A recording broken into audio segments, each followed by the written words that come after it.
So maybe you're like me, and deep down, you really want to believe manifesting works, but you have a little bit of doubt. Maybe you're like me and you've seen so much come to fruition, and you've seen so many things happen in your life that you're like, oh my gosh, I thought it and it literally just occurred. It literally just popped into my life. You know, I just had a little bit of faith and it showed up. Or I actually didn't even try and it just, happened. I just happened to meet that person, that opportunity came. I got that dream house, I got that car, the dog, whatever it is. It just literally, you thought it and it just came. And then maybe you're like me and you've devoted yourself to like, I want this thing. I've studied so hard. I'm putting out so much gratitude and positivity. I've got my mind focused. I believe I can. I believe I already am. I believe I will. And you've done all these affirmations and you're just so devoted and nothing happens. And so it leads you to believe, does manifesting actually work? I've gotten some things, but not everything. And it leaves it up for debate. Is this our creation to have and to control? Or is there something bigger? Is it the divine? Is it the universe? It leads to all these questions of what actually is this, if I can get some things but not everything.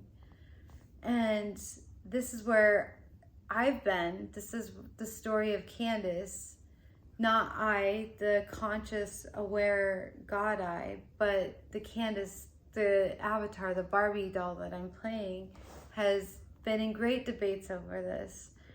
Candace I will say I for the sake of this video, Candace, has been on a long journey working to understand and perfect and completely be able to control and manipulate her reality for so many different reasons. But let's just get down to it. The obvious reason that anyone would really want to manipulate, control, manifest, design anything in their life is first and foremost for security. We want to be able to change the landscape of our life and ultimately pat ourselves out and make a beautiful life. One, for security, and then two, because it's nice to have beautiful things, have the riches, the wealth, the health, all the different opportunities, because it feels good. But ultimately, everything goes back to security. We want to make sure that we feel safe.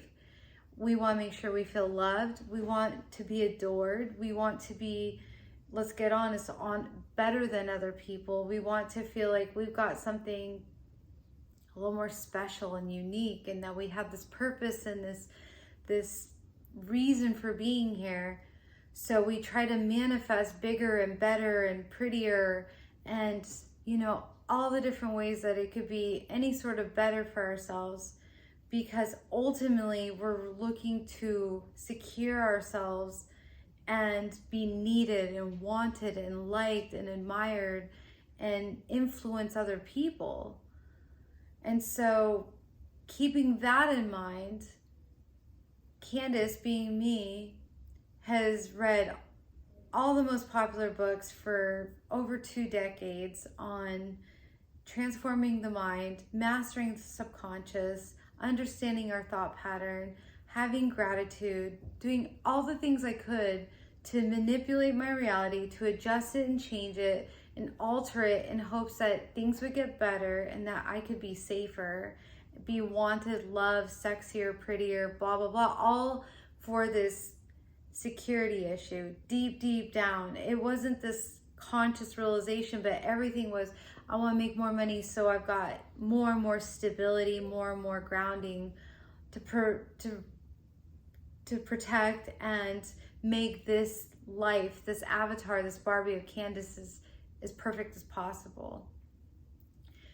And so in the pursuit of really working to understand the subconscious mind, master my reality, master my thoughts, I studied like crazy last year, in 2023. I mean, I studied, went to workshops, online workshops, did so many things in the pursuit of up-leveling my business and making more and more money, doing all the things I could to like better my life. And the funny thing that I did not expect to happen was almost everything I had aimed to manifest. I had this beautiful vision board with very specific details. I did a digital one so I could literally cut out and make stickers of exactly what I wanted precisely, because with the internet you can do that. We had exact numbers and figures. We had affirmations. My husband and I did it for our business. We had exacts because, you know, we've been trained in law of attraction. You want the exact specific detail, because I have done that many, many times.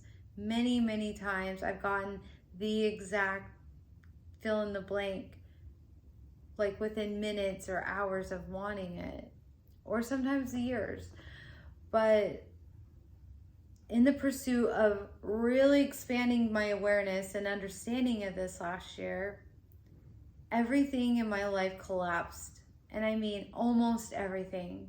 The body is still here, still married, still have some stuff, but the business collapsed, lost my dream home, went through major stuff with our families, several people died, lots of things collapsed while doing the deepest study of manifestation work of my life.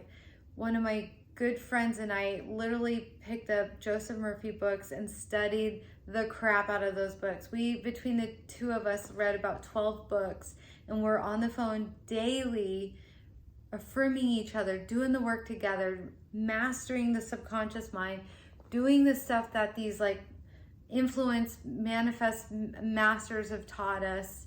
You know, we were like doing everything, and both of us didn't get anywhere close to the things we had planned to manifest and put on our vision boards and all the affirmations. None of us got any of that. My husband was part of this too. We were so fixated on getting these things, and life completely collapsed and went very differently, like never before. And it left me in a place of, what does this mean? Why now? Especially when I've taken my game up to another octave and I've wanted to learn and understand this stuff so much more. Why now would this happen? Now, another key part that I've yet to bring up is that while learning all this stuff, we were also really starting to learn and do more work around non-duality and understand the workings of oneness, everything being one, everything being whole, everything being complete. And I started to really understand that life in this reality is more like a dream. Now, I understood that with manifesting, and over the years really saw this as a pliable, energetic world in which thought is reality and time is an illusion. And, you know, you don't have to work so hard. You can use your thought to get things. You know, these are all things we've learned in manifesting. But I wanted to further learn this stuff through non-duality. And the same still applies. There is no time. There is only right now. This is a dream world. This is a hologram. And as I was learning all this stuff, this dream that feels so 3D started to break down even more for me. It started to become more illusory, and my understanding of self started to shift. And while I call myself Candace and refer to myself as I for the sake of the video, I realized I was not Candace. I am not the body, the mind, the spirit. I mean the spirit, but the thoughts, the ego, the persona, you know, the story, the experiences that I have thought I was. I thought I was this woman in the world trying to get a life, trying to make something beautiful of it and have a flourishing life before I die.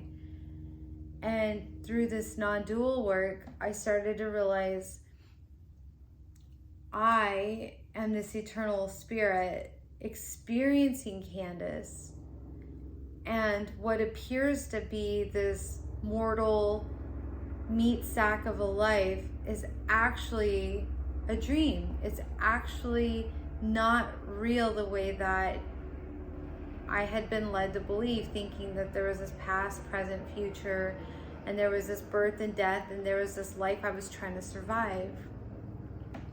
And so in realizing this and coming to more and more awareness of this, a lot of thoughts started to conflict. On one hand, I was trying to manipulate and manifest a life for Candace, but then as I started growing this awareness, I realized there is no Candace. Candace is more like this video game avatar, and all of a sudden, because she's not as real as I thought, there's no need to protect her the way that I once thought I did as well. And all of a sudden, this realization came that this is all just one thing. I am everything. I am beyond the body, but everything I see, and it's all within me, being the divine spirit, we'll call it God, awareness, divine being, whatever. All of this, everything perceived is within me. And when you go deep into it, it's beyond thought, logic. It's beyond comprehension. It's wordless. There's no words for who I really am. And so if that's the real true essence of me and this, and it's timeless and it's formless, and everything within it appears to be real, but when you break it down to the smallest molecule, it becomes nothing. Energy at the smallest broken down becomes nothing. It becomes the same as that one thing. Energy at its smallest point is just nothing, which is what we say God is. And so really there's just nothing. And then if there's nothing and it's all one, and there's no past, present, or future, then there's no life. There's no life of Candace. It's only right now. It's eternally right now. And if there is no thoughts inside of nothing, then thoughts really do not manipulate reality. Thoughts are just a thing within this nothing vastness, this empty space of God. And so thoughts, while they may have power, are actually powerless inside of God. And so in self-realization of non-duality, if I am this, if I'm beyond thought, beyond comprehension, beyond name, beyond time, beyond life and death, and I realize myself to be this, then there is nothing to need to manifest in the reality if I'm ultimately everything, and I'm ultimately eternal and unable to die or even be born.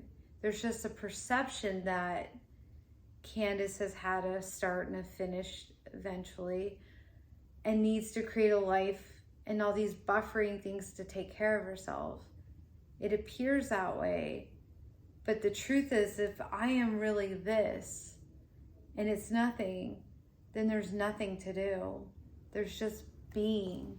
All there is this right here and now, what's being perceived through awareness. There's only this. As humans that perceive themselves to be separate from this, who perceive themselves to have a life, to think that they were born and they live and then they die, the natural tendency is to just want to protect that life and want to do everything in its power to learn, to grow, to protect, and to build something of itself before it quickly gets to the grave. And so the identification with the human is constant survival. But then when you're in the God seat, in the awareness of self that cannot die, there's no need to go and do all these things in the life and to have all these things, to look good even for survival, to be liked just to fit into a colony, to grow followers, to even, have status, all of which is about protecting the small self. And so you realize that everything you do as a human is in protection of this ego small self. And then when you come back into awareness and realize that's not who you were, you see there is nothing to do. There is no life. There is nothing happening. You're just watching the experience through what seems to be your body. And because there's no beginning and end, there cannot be free will. There cannot be really choice. If it's all one thing, there cannot be two. Choice and free will presume that there's two. There's a person that has a thought that wants a thing, and then there's a desire out there. Those are multiple steps.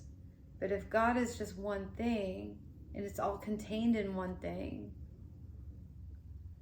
then there's nothing to be had, gained, lost, controlled, manipulated, manifested, prayed for, wanted, desired, needed. None of that. It all just comes back to being. Just being. Who does this remind you of? Isn't this what Buddha said? Life is suffering. To have a life, to identify with the humanhood, is to suffer. Because it's in a constant state of want, desire, need, protection. It's always seeing two. It's always seeing dualistic. It's always seeing more than one. It thinks that there's cause and effect, that I need to manifest, I need to have, I need to become something, I need to be purposeful, I need to look good, ultimately to protect self. It's in constant state of want and lack. And so all these manifesting books and lessons I've learned still keep me in the humanhood. They keep Candace feeling separate of God, though they say that you're the divine and you can have whatever you want. But wanting anything is keeping it outside. It's seeing two. It's still seeing the human. It's not a complete lesson. A complete lesson is you are right now. You are whole and entire right now. There's nothing to do. There's just natural flow, and there just is what there is. Everything just is. If nothing is good or bad, right or wrong, or incomplete, if there's nothing to want or gain, then what is wrong? What is necessary right now?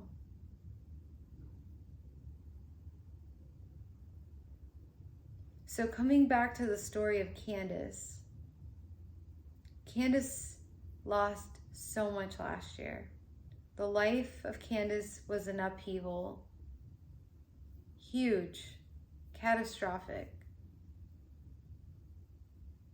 One day I'll tell the full story, but not right now. It was a riches to rags story.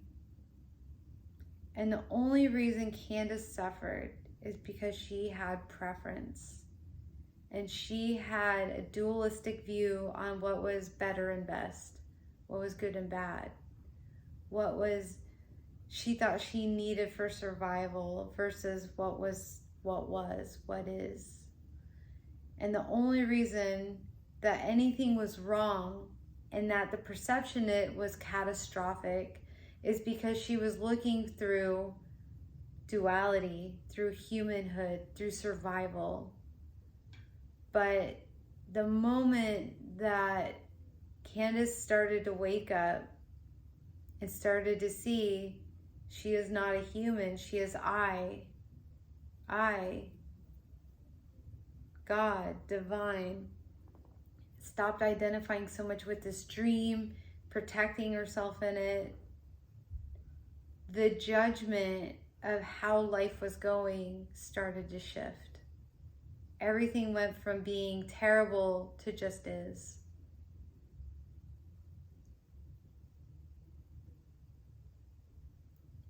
Went from eating very fancy, gourmet, high dollar organic food to very basic supermarket food. It just is. Being able to be huge savings account to majorly in debt. It just is. Never being late on bills to so late on bills. It just is. Huge house to a small 1-bedroom. It just is. It would appear like a colossal fail by the society of the United States, of manifesting culture. And yet it was the seemingly collapse that led to the greatest breakthrough of I am not myself. Candace is not even real. There's just one thing, and that's the only thing that's real. What is real cannot change. It cannot be hurt, it cannot be broken, it cannot be manipulated, it cannot be manifested. It is unchangeable, it's even undescribable. All of the words are thoughts trying to describe something that's beyond. And so our thoughts and our words and this world, everything breaks. Everything is of the mind, so that is not real. So if we put all of our faith and all of our hope and all of our wishes and dreams and manifesting power into this world that's not real, we're going to suffer. Because it all comes to an end. And if it comes to an end, then it's not real. So it became more important to turn all that focus into what was real, which is the everlasting being of I am. And in I am, everything is complete. Everything is whole. Everything is perfect. There's no more want. There's no more asking. There's no more needing. There's no more doing just for the sake of doing. It's being divinely guided. No more vision boards. No more to-do lists. No more prayers asking for anything. Just simply, I am. Just being. And allowing every moment to completely unfold. To live so intuitively and to just trust and know that every moment, well, there is no, I want to back up on the word trust. Trust implies that there's two. There's something outside of you to put your faith and hope and want into. There actually is no more of that. It's just knowing. It's just one. It's being in tune with I am, I know. So it's just knowing wherever I am is what's supposed to be.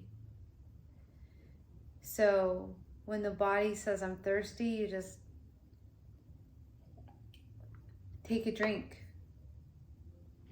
When you feel it's time to go to the bathroom, just go to the bathroom.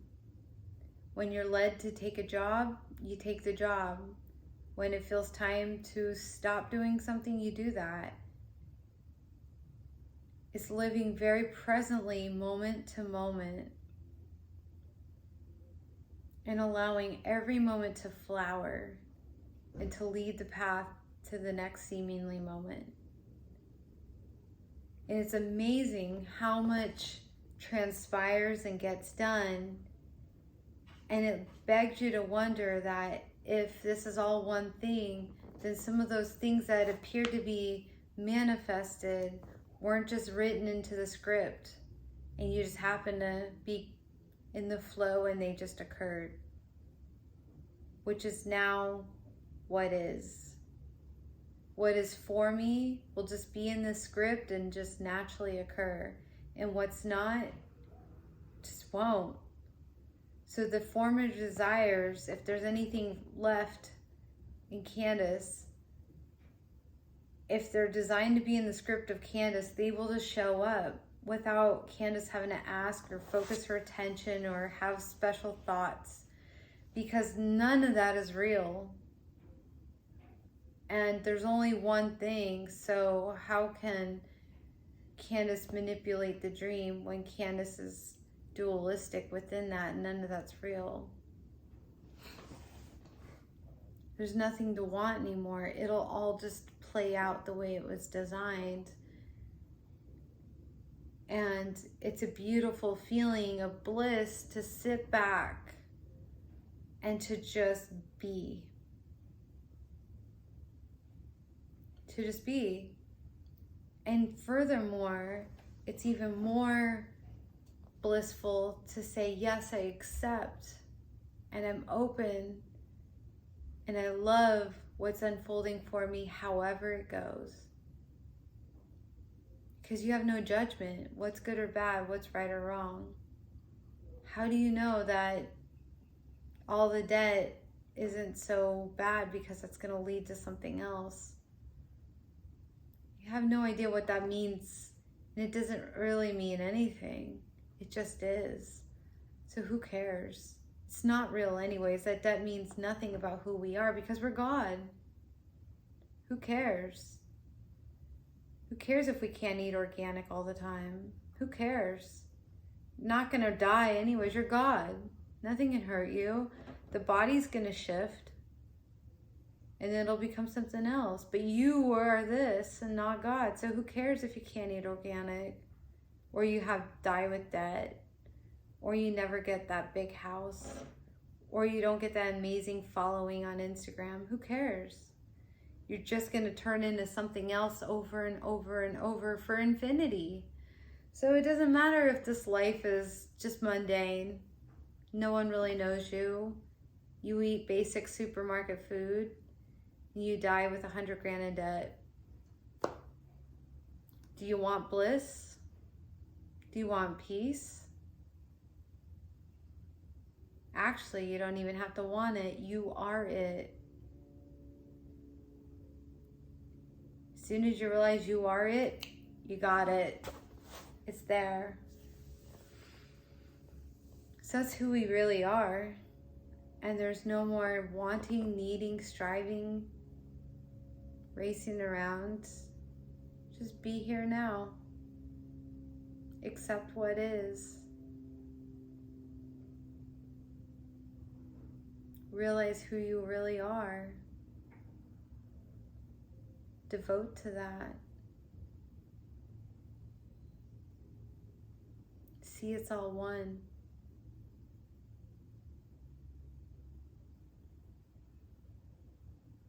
And you're in heaven.